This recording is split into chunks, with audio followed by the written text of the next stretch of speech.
So let's do the division by 6. Okay. Okay, 6 in 6. 1, 6 in 12. 2, 2 in 12. 6. 6 in 18. 6 and 18 is 3. 3 in 18. 6. 6 in 24. 4.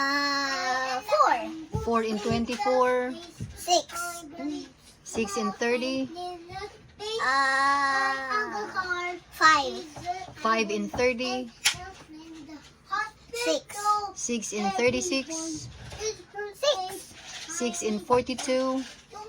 7. 7 in 42. 6. 6 in 48. 8. 8 in 48. 6. 6 in 54. 9. 9 in 54. 6. 6 in 60. 10. 10 in 60. 6. Okay, here's the word problem. Okay. Number 1. How many quarter of milk at 6 cents a quart can you buy for 12 cents? 2 quarts. Okay. How many oranges at 6 cents each can you buy for 18 cents? You can buy 3 oranges. Okay. There are 24 trees in 6 rows. How many trees in each row? Okay. 4. How many pears at 5 cents each can you buy for 30 cents?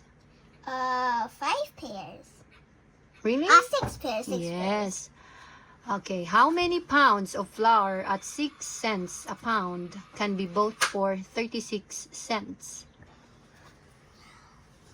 There will be 6. Yes.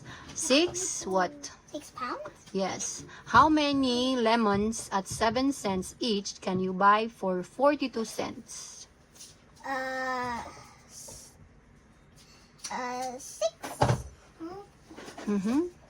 7 times 6? 11. What is it? 6? Okay. How many pencils at 8, how many pencils at 8 cents each can you buy for 48 cents? 6 rings. How many rings at 6 dimes each can you buy for 54 dimes? Okay.